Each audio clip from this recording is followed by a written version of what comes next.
እንደምን አላችሁ? ምንድነው ድምጻችሁ? ሞቅ አድርጉት እንጂ የአማራ ድምጽ ሞቅ ማለት ነው ያለበት አይደለም። ያጎነበስንበት ጊዜ እያለፈ ስለሆነ ሞቅ ነው ድምጻችን ማለት ያለበት። ጠላቶቻችን እንደሚያስቡት ሳይሆን እንደ ፈጣሪ ፈቃድና እንደ ተሰውት ልጆቻችን ዛሬ ሞቅ ብለን እዚህ ጋር አሁን የተገናኘ ነው። ማን ፈቅዶልን ነው? ብልጽግና ፈቅዶልን ነው እንዲህ መድረክ ላይ የተገናኘ ነው አይደለም አይደል? ማን የፈቀደልን? ከእግዚአብሔር በታች ተደራጅተን ስለታገልን መስዋዕትነት ስለከፈልን ነው። ይሄንን ካልኳችሁ ዛሬ አጠር ባለ መልእክት ነው ማስተላለፍላችሁ። ምንድነው አማራዎች እንድንማር አይደለም እንድንኖር አልተፈቀደልንም። እንድንማር፣ እንድናውቅ፣ እንድናመርት፣ እንድንመራ አይደለም በነጻነት የመኖር ህልውና ጉዳይ ይዞ ነው ጫካ የገባ ነው። ስለዚህ እኛ ደግሞ ጫካ ስንገባ ትልቁ የምንታገልለት ጉዳይ አማራን አባቶቹ ከፍታ ላይ ለመመለስ ነው። አማራን አባቶቹ ከፍታ ላይ የምንመልሰው ደግሞ በግልጽ የትምህርት ተቋማትን፣ የግብርና ተቋማትን፣ የጤና ተቋማትን መሰል የእምነት ተቋማትንም ጭምር አክብረንና አስከብረን ስንሰራ ብቻ ነው። ይሄንን ደጋግመን እናረጋግጥላችኋለን። ስለዚህ ዛሬ ለእናንተ የማስተላልፍላችሁ መልእክት ቢኖር ምንም በመከራ ውስጥ ብንሆን፣ በጦርነት ውስጥ ብንሆን፣ በሞርተር በድሮን እየተደበደብንም ቢሆን ባገኛችሁት ሰዓት ላይ በትምህርታችሁ ላይ እንዳትቦዝኑ። ግልጽ ነው አይደል?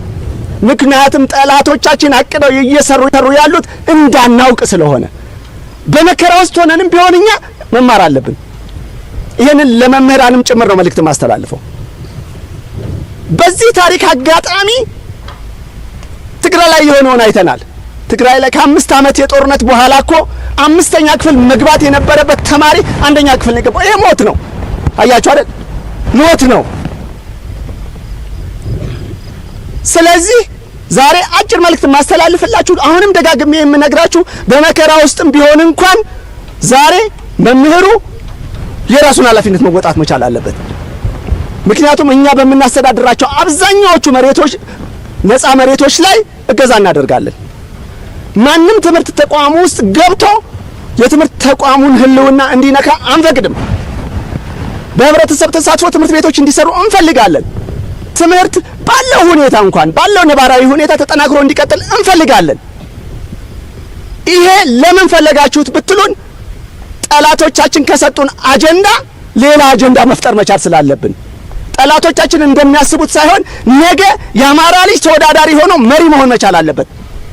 አማራን አይደለም ኢትዮጵያን ወይም ዓለምን መምራት መቻል አለበት። ይሄ የአባቶቻችን ወኔ ነው። ስለዚህ ምናልባት ትምህርት ቤት የምትመጡት ለመዝናኛ እንዳይመስላችሁ። ይሄንንም ያደረጋችሁ ካላችሁ ዛሬ ምን ትምህርት አለ ምናም አለ። ትምህርት ጎበዝ ሰው እንኳን አስተማሪ ኖሮትና የተለያዩ ቴክኖሎጂ ተጠቅሞ መማር ይችላል ቤቱ ቁጭ ብሎ። ስለዚህ ትምህርት ቤት ላይ መተን ያለቻችሁን ሰዓት በሙሉ ዕውቀት ፍለጋ ላይ አተኩሩ። ዕውቀት ፍለጋ ላይ ተውት። ሌላውን ተረት ቲክቶኩን ምኑን ይሄ አይጠቅመንም። እኛ የኛ እድገት ደረጃ የሚመጣን አይደለም እሱ። እኛን የሚጠቅመን ዛሬ 1ኛ ክፍል ያለው ተማሪ ዝቅተኛ የችሎታ መለኪያዋን ከሂሳቡም ከሳይንሱም ከማህበራዊም ዝቅተኛ የችሎታ መለኪያ የምትባላለች እሷን አውቆልኛል ብሎ ነው መምህሩ መጨነቅ ያለበት። ያ ኢንስፔክሽን ምናምን ተው እናቀዋለን። የድሮ የብልጽግናን የኢህአዴግን የብአዴንን ሪፖርት እናቀዋለን። 24 ሰዓት መምህሩ ቢሮ ዘግቶ ሪፖርት የሚጽፍበት አይጠቅምም። በተሰጠችው 40 ደቂቃም ሆነ 120 ደቂቃ መምህሩ ተማሪው በየዕለቷን ጭብጥ ወይም ዝቅተኛ የችሎታ መለኪያዋን 1ኛ ክፍል ያለ ተማሪ ከ1 እስከ 10 ቁጥር እንዲያውቅልኝ ይፈልጋለሁ ብሎ እዛ የተቀመጠ ነገር ካለ ችሎታ መለኪያው ላይ ያችን አውቆልኛል ወይ ነው። ከሳይንሱም እንደዛው ተማሪውም ይዚህ ላይ ነው ማተኮር ያለበት። ስለዚህ በዚህ ልክ መተን ጠላቶቻችን እንደሚያስቡት ሳይሆን ዛሬ በተቃራኒው ይሄው እንደምናየው እዚህ ጦርነት ቀጠና ላይ ሆነን ዛሬ ተማሪዎቻችን የ12ኛ ክፍል ተማሪዎች እንዲፈተኑ እያደረግን ነው። ከናንተም ጋር የሚሄዱ ፈታኞች እንዲሄዱ ፈቅደናል በግልጽ አማርኛ። ፈታኙና ሱፐርቫይዘሩ ሲሄድ ግን ለቆመለት ቃለ መሐላ ለፈጸመበት ሙያው ብቻ ነው የሚሄደው። ሌላ ተልእኮ ይዞ ይመጣ ከሆነ ቀይ መስመር አልፏል። አደጋው የኛ ሳይሆን የዚህ ትውልድ ነው፣ የዚህ ህዝብ ነው።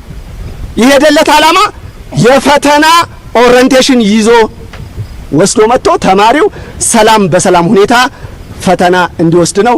ይህንን የጸጥታውን ስራ የማስከበር የኛ ኃላፊነት ነው። እናንተ ደግሞ በስርዓት ፈተናውን የመውሰድ ለፈተናው ቀድማችሁ አእምሯችሁን በማዘጋጀት ጠላቶቻችን እንዳሰቡ ሳይሆን እንደውም እኛ የምንመኘው እኛ ከምናስተዳድረው ቀጠና ላይ የተሻለ የማትሪክ ውጤት የሚያመጣ ወጣት ከእናንተ እንፈልጋለን። እውነት ለመናገር ማለት ነው። በዚህ ልክ ነው ጠላቶቻችን አንገት የምናስደፋው። ስለዚህ ቀጣይ የፈተና ጊዜያችሁ መልካም ነው የሚሆነው። እርግጠኛ ሆኜ ነው የምነግራችሁ። እናንተ አእምሯችሁን ለሱ ዝግጁ አድርጉ።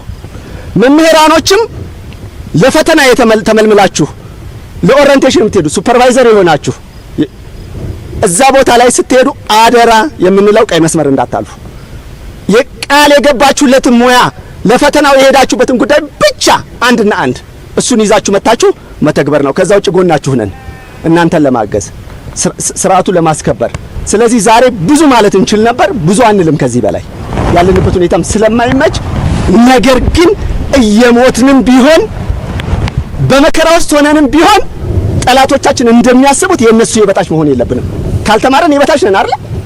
ነው አይደለም እንዴ?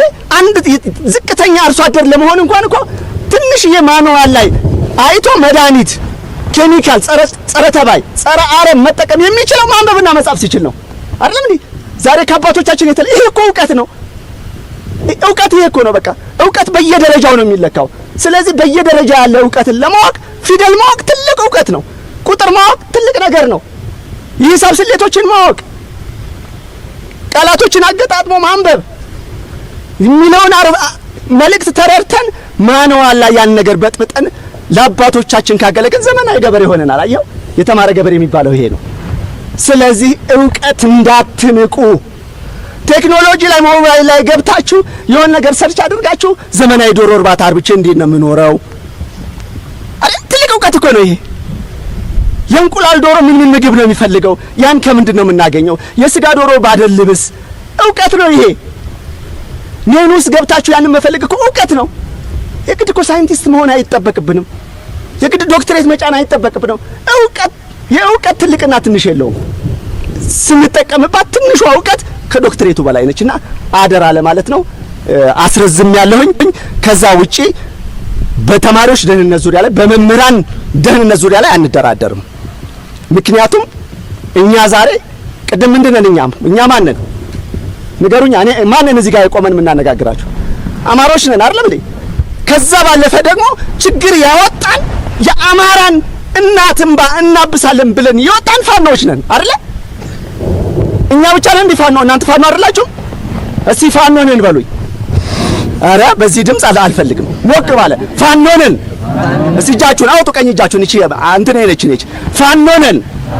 የአማራ ህዝብ ሁሉ ፋኖ አይደል? ፈራችሁ እንዴ? ፋኖ ነን። ፋኖነት ማለት እኮ ከአባት ከአያት ከቅድመ አያቶቻችን የወረስነው የክብር ስም ነው። ለምን ነው የምታፍሩት? የክብር ስም ነው። አማራን አይደለም ኢትዮጵያን ከውጭ ጠላት የታደገ ነው። ምናልባት ባንዳው እንደሚለው አይደለም። ባንዳነት ደግሞ የሚገርማችሁ እንኳን እርስ በርሳችን ቀርቶና ጣሊያን ሊወረን መጥቶም እኮ ኢትዮጵያ የሆነው ባንዳ ይሆናል አይደል እንዴ? አይደል ነው አይደለ? ስለዚህ ዛሬ ሽግግር ላይ ነን። ሽግግራችን ደግሞ ከኦሮሞማው መንግስት ኢትዮጵያዊነትን የሚያሸት ኢትዮጵያ የሚሸት አማራን ነጻ አውጥቶ ኢትዮጵያ ነጻ የሚያወጣ ጎዳና ላይ ስላለን እሱን ነገ የምትረከቡት ደግሞ እናንተ ስለሆናችሁ አደራ በትምህርታችሁ ላይ ማለት ነው። አመሰግናለሁ። እሺ፣ እናመሰግናለን መምህርን። ካመሰገናችሁልኝ በቀጥሎ ተሞክሮም ልምድም በዚህ እድሜያቸው ይህንን ስርዓት ለመገርሰስ ትልቅ አስተዋጽኦ እያደረጉ የሚገኙ የጦር መሐንዲስ ተብለው የሚጠሩት ኮሎኔል ማነገረው ሀሳብ እዚህ ላይ ይጨምሩልናል።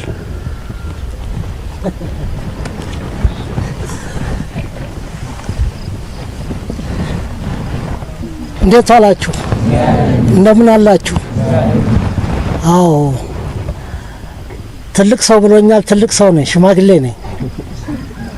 በዚህ በሽምግልና እድሜ አማራን ነጻ ለማውጣት መድከም ያለብኝን ደክሜ ህይወቴን ሰጥቼ ማለፍ አለብኝ ብዬ ስላመንኩ ልጆቼን፣ ቤተሰቤን፣ ኑሮዬን እርግፍ አድርጌ ወጥቼ በዚህ ትግል ላይ ይገኛለሁ።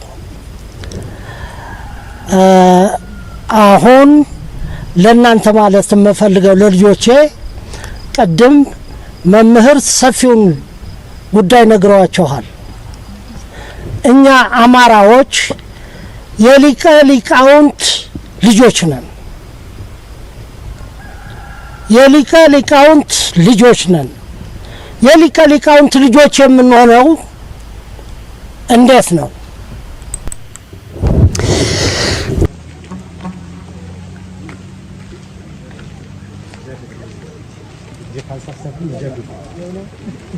እናንተን